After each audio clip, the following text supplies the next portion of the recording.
मूर्ख राजकुमारी, तुमने इस नदी में जहरीला फूल डाल के नदी को जहरीला बना दिया। तुम्हारे कारण मेरे बेटे की मृत्यु हो गई। मैं तुम्हें श्राप देता हूं कि तुम्हें जीवन में कभी परिवार का सुख प्राप्त नहीं होगा, और तुम जिससे विवाह करोगी उसकी मृत्यु तुरंत हो जाएगी। तुम्हें कभी। इतना बोलते ही तांत्रिक देखता है कि राजकुमारी पेड़ के नीचे सोई हुई होती है। तांत्रिक राजकुमारी के पास जाता है। कौन हो तुम, और मेरे आज्ञा के बिना यहाँ इस गुफा में कैसे आए? इतना कहकर राजकुमारी अपनी खुशी के लिए वो फूल पानी में डाल देती हैं, जिसके कारण नदी का पानी जहरीला हो जाता है। साधु अपने बेटे को पानी पिलाता है। पानी पीते ही साधु के बेटे की मृत्यु हो जाती।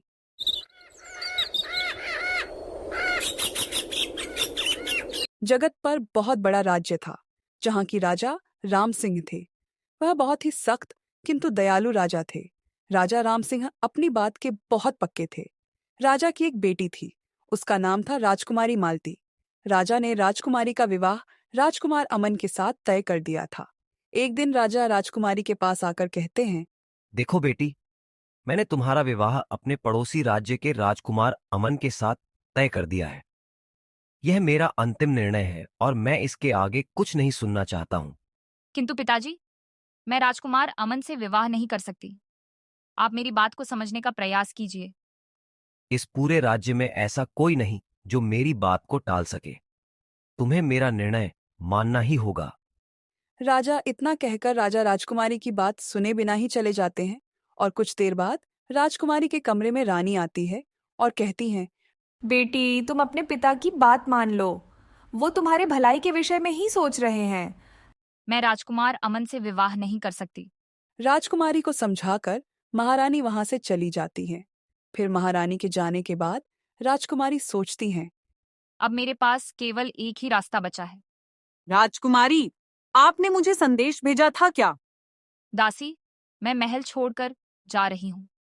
तुम किसी को कुछ मत बताना। किंतु राजकुमारी, ऐसा करने से राजा और रानी के सम्मान को बहुत ठेस पहुंचेगी। मेरे पास दूसरा कोई और उपाय नहीं है दासी। मुझे बस यहाँ से जाना होगा और अमन का जीवन खतरे में नहीं डाल सकती। राजकुमारी चलते चलते एक जंगल में पहुंचती है और एक पेड़ के नीचे बैठकर सुबह होने की प्रतीक्षा करती हैं। और कुछ देर के बाद सुबह हो जाता है और राजकुमारी देखती हैं कि एक बुढ़ स्त्री उधर से आ रही होती है और राजकुमारी को देखकर वहीं रुक जाती है और पूछती है। अरे बेटी, तुम इतने घने जंगल में कहाँ भटक रही हो? फिर राजकुमारी कुछ देर सोचकर बोलती हैं, मेरा नाम राधा है और मैं रहने के लिए कोई स्थान खोज रही हूँ। अच्छा चलो, मैं तुम्हें अपने गांव ले चलती हूँ। तुम मेरे घर के कार्यों में मेरी सहायता करना और मैं तुम्हें रहने के लिए जगह दे दूंगी। बुढ़ स्त्री राजकुमारी को अपने गांव में ले जाती है। वो गांव थोड़ा सा अजीब और डरावना होता है, जहां पर बहुत ज्यादा अंधेरा होता है। माताजी, इस गांव में इतना अंधेरा क्यों है? अभी अभी तो सूर्य उदय हुआ है, लेकिन यहाँ पूरे गांव में अंधेरा है। बेटी, धीरे धीरे तुम्हें सब पता चल जाएगा। राजकुमारी उस गांव में रहने लगती हैं जहां कभी सूर्य उदय ही नहीं होता। एक दिन दो महिलाएं बात कर रही होती हैं। पूरे संसार में इतना उजाला है, लेकिन ना जाने इस गांव को किसका श्राप लगा है कि यहाँ इस गांव में सूर्य की रोशनी ही नहीं आती।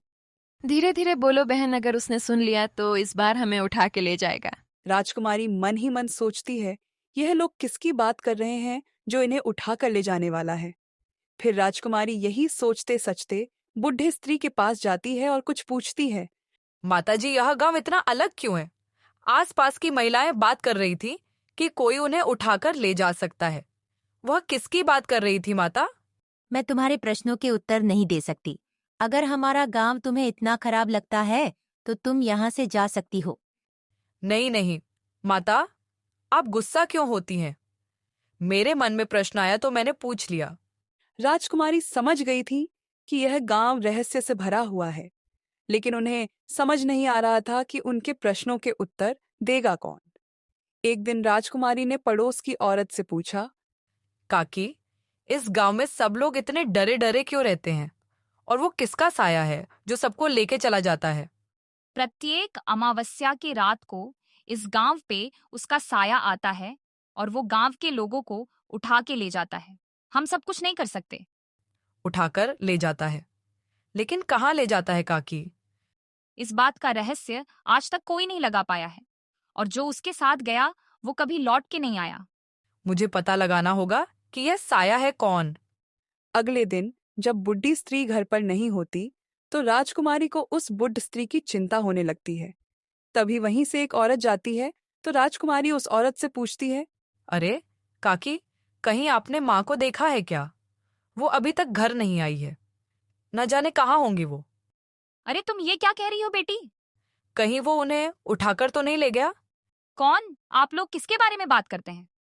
बेटी, कल अमावस्या की रात थी। उस दिन कोई अपने घर से नहीं निकलता है, और जो निकलता है उसे तांत्रिक पकड़ के ले जाता है। जरूर माई को तांत्रिक ही ले गया है क्या? ऐसे कैसे हो सकता है काकी? हाँ बेटी, हाँ, वो हम गांव वालों को बहुत परेशान करता है। ना जाने हमारा गांव उसके तांडव से कब सुरक्षित होगा। अगली अमावस्या की रात कब है? आज से ठीक 1 महीने बाद। इतना कहकर वह औरत वहां से चली जाती है और राजकुमारी मन ही मन सोचती है, मुझे कोई योजना बनानी होगी। क्या मैं पिताजी से सहायता मांगू नहीं? अगर पिताजी को पता चल गया कि मैं यहाँ हूँ तो वो मुझे यहाँ से ले जाएंगे। अगले दिन राजकुमारी दूसरे गांव में जाती है और वहां देखती है कि एक साधु पेड़ के नीचे बैठा होता है और ध्यान लगाए होता है। लेकिन तभी ध्यान तोड़ते हुए राजकुमारी से बोलता है, राजकुमारी, तुम यहाँ कहाँ जा रही हो? साधु महात्मा, आपने जैसा कहा था मैंने वैसा ही किया। मैंने महल का त्याग कर दिया और उस गांव में जाकर अपना जीवन बिता रही हूँ। तुमने जो पाप किया है, तुम्हें इससे भी बड़ा दंड मिलना चाहिए।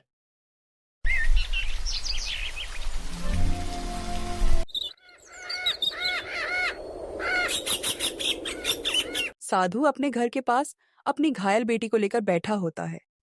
अरे मेरा बेटा बीमार है, कोई इसे पानी पिला दो, इसे थोड़ा तृप्ति मिल जाएगी। कोई इसे पानी पिला दो, मेरा बेटा बीमार है। पिताजी, मुझे प्यास लगा है पिताजी। चिंता मत करो बेटा, यहाँ पर कोई ना कोई अवश्य होगा जो हमारी मदद करेगा। मैं अभी किसी से पानी मांग कर लाता हूँ, रुको बेटा। तभी वहां से एक गांव का व्यक्ति गुजर रहा होता है। साधु उसको देखते ही बोलता है, बेटा बेटा मेरी सहायता करो, बेटा मेरा बेटा घायल हो गया है, इसे थोड़ा सा पानी दे दो। गांव का व्यक्ति वहां से बिना कुछ बोले चला जाता है। तभी गांव की एक स्त्री मटके में पानी भर के ला रही होती है। बेटी, तुम्हारे पास पानी है, तुम मेरे बेटे को दे दो ताकि वो तृप्त हो सके। यह बहुत पीड़ा में है बेटी, बहुत पीड़ा में है। वो स्त्री भी साधु को पानी नहीं देती। तभी साधु गुस्से से बोलते हैं, इस गांव के लोग बहुत धूर्त हैं, जो मेरे बेटे को पानी तक नहीं पिला सकते हैं। इस गांव के लोगों के दिलों में जो अंधेरा है, मैं श्राप देता हूं इस गांव में कभी सूर्य की रोशनी नहीं आएगी। साधु के इतना बोलते ही पूरे गांव में अंधेरा छा जाता है। साधु अपने बेटे को लेकर एक नदी के किनारे जाता है। बेटा, बस थोड़ी देर और मैं तुम्हें अभी पानी पिलाता हूं, रुको बेटा। साधु देखता है कि नदी के किनारे राजकुमारी और उसकी दासियां बैठी होती हैं। राजकुमारी, यह फूल पानी में मत डालिए, यह जहरीला है। इससे सारा पानी जहरीला हो जाएगा और इससे जंगल के जानवरों की मृत्यु हो जाएगी। तो क्या हुआ? जंगल के जानवर मरने के लिए ही होते हैं। देखो, यह जहरीला फूल पानी को कितना सुंदर रंग दे रहा है। मुझे यह बहुत अच्छा लग रहा है। इतना कहकर राजकुमारी अपनी खुशी के लिए वो फूल पानी में डाल देती हैं, जिसके कारण नदी का पानी जहरीला हो जाता है। साधु अपने बेटे को पानी पिलाता है।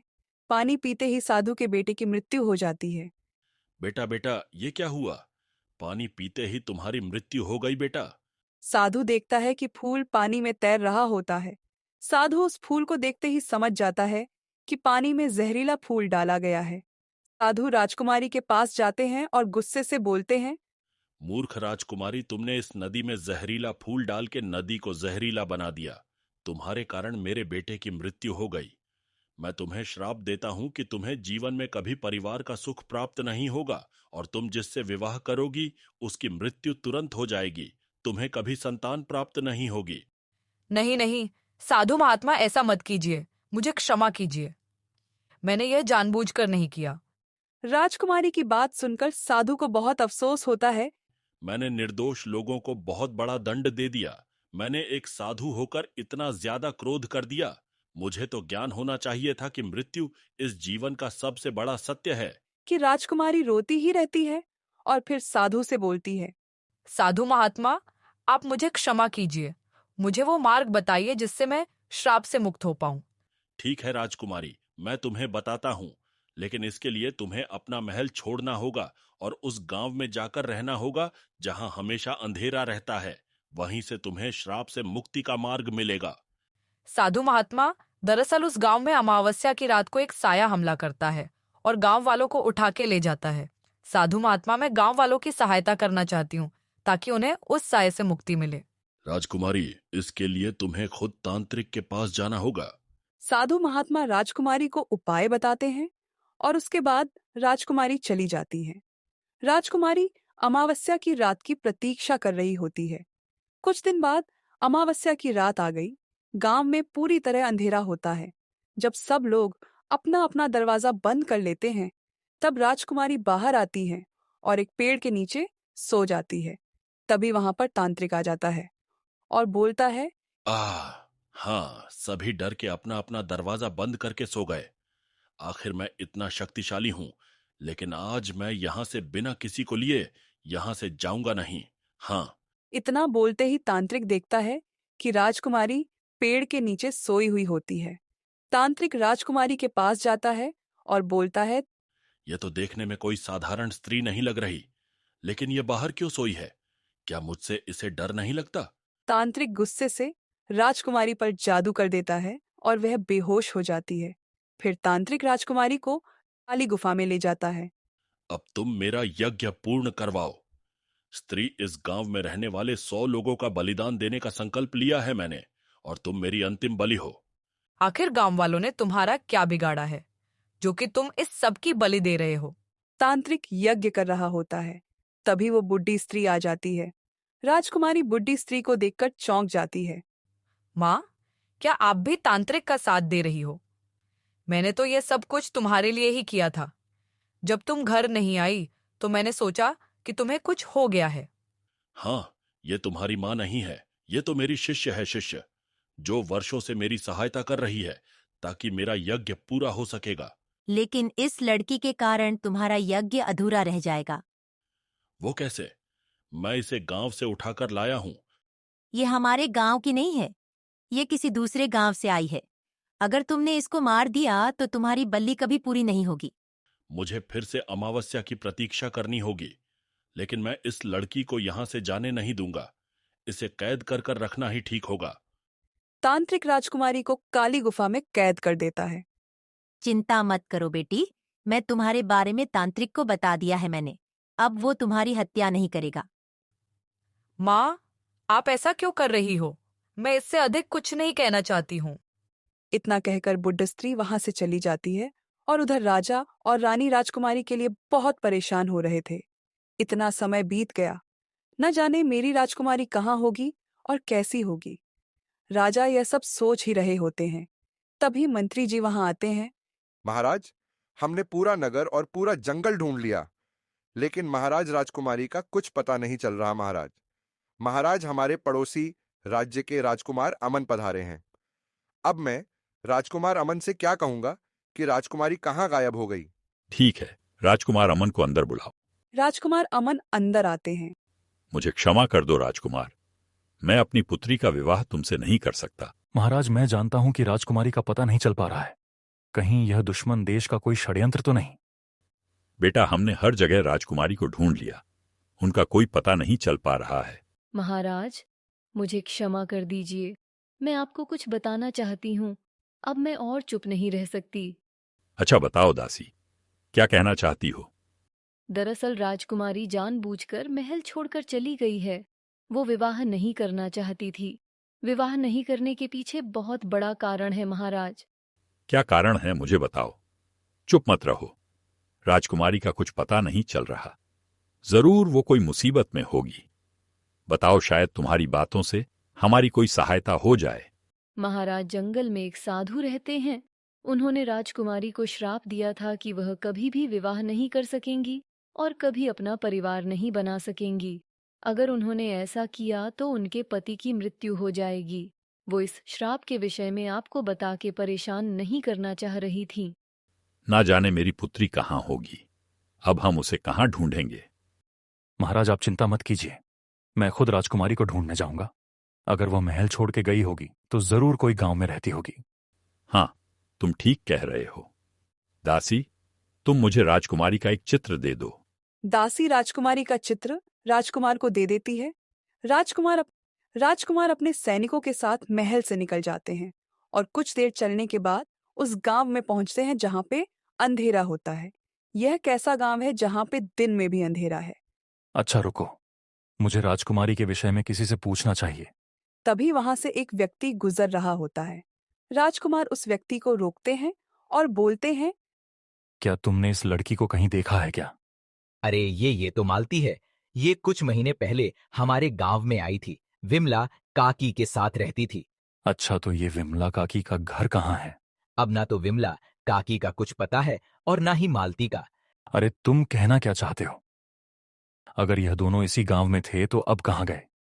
राजकुमार, इस गांव के ऊपर तांत्रिक का प्रभाव है।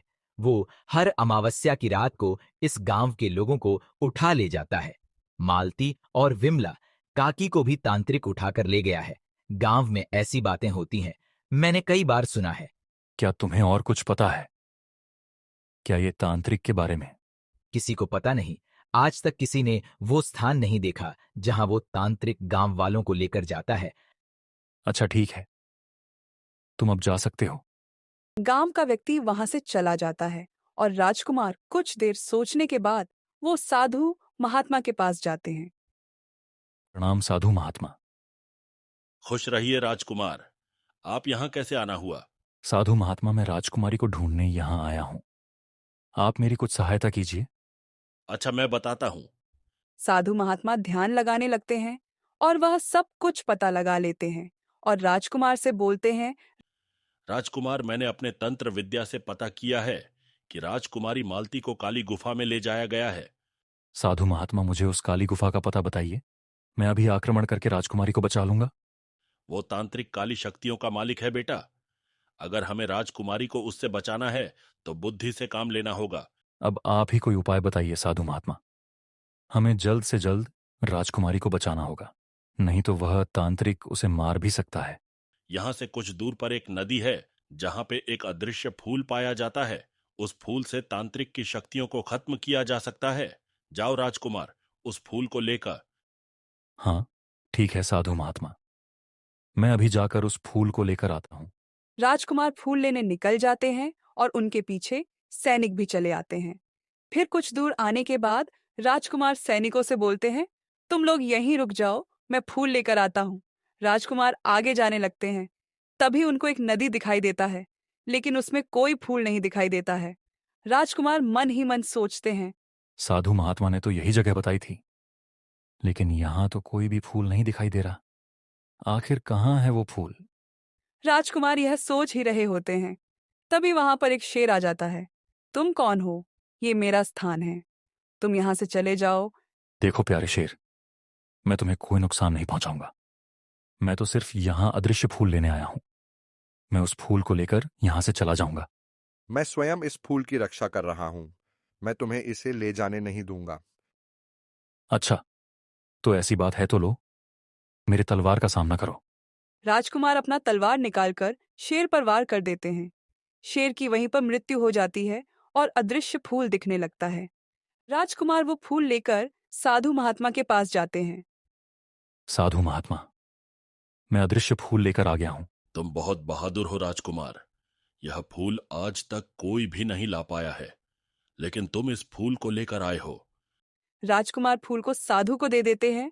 तब साधु महात्मा मंत्र पढ़ के फूल राजकुमार को दे देते हैं। जाओ राजकुमार, तुम्हें सफलता अवश्य मिलेगी। यह अदृश्य फूल बहुत शक्तिशाली है। यह तुम्हारा हमेशा मदद करेगा। राजकुमार काली गुफा की तरफ जाने लगते हैं। कुछ देर चलने के बाद वो काली गुफा के पास पहुंच जाते हैं। तभी राजकुमार अदृश्य फूल को नीचे फेंक देते हैं। फूल के नीचे गिरते ही गुफा खुल जाता है। राजकुमार गुफा के अंदर जाते हैं। गुफा के अंदर तांत्रिक राजकुमारी को कैद करके यज्ञ कर रहा होता है। कौन हो तुम, और मेरे आज्ञा के बिना यहाँ इस गुफा में कैसे आए? आज तुम्हारे पापों का अंत होगा। मैं राजकुमारी को बचाने के लिए आया हूं। तुमने जितना गांव वालों को सताया है तुम्हें इसका हिसाब देना होगा। राजकुमार तांत्रिक के ऊपर अदृश्य फूल फेंकने जाते हैं। तभी वहां बुढ़ औरत आ जाती है। दूर हो जाओ तांत्रिक, यह राजकुमार हमें पकड़ने आया है, हमें इससे सावधान रहना होगा। इससे पहले कि तुम मुझे नुकसान पहुंचाओ, मैं तुम्हें अभी खत्म कर देता हूं। तांत्रिक उठकर खड़ा हो जाता है और अपनी काली शक्ति का उपयोग करने जाता है। तभी राजकुमार फूल को तांत्रिक के ऊपर फेंक देता है। तांत्रिक तुरंत जमीन पर गिर जाता है और उसके साथ वो बूढ़ी औरत भी गिर जाती है। उसकी शक्तियां खत्म हो जाती हैं और राजकुमारी भी कैद से आजाद हो जाती है। चलिए राजकुमारी, हम यहां से चलते हैं। किंतु यह तांत्रिक अभी जीवित है। अब इसकी सारी शक्तियां खत्म हो चुकी हैं। अब सब लोग इससे सुरक्षित हैं। राजकुमार और राजकुमारी गुफा से बाहर आते हैं और वह देखते हैं साधु बाहर ही खड़े होते हैं। साधु महात्मा तांत्रिक और बूढ़ी औरत की सारी शक्तियां खत्म हो चुकी हैं। अब वो दोनों किसी का कुछ नहीं बिगाड़ सकते। वाह राजकुमार, आज आपने बहुत बहादुरी का काम किया है। मैं अभी इस गुफा को अपने मंत्रों से बांध देता हूँ। साधु अपने मंत्रों से गुफा को बांध देते हैं।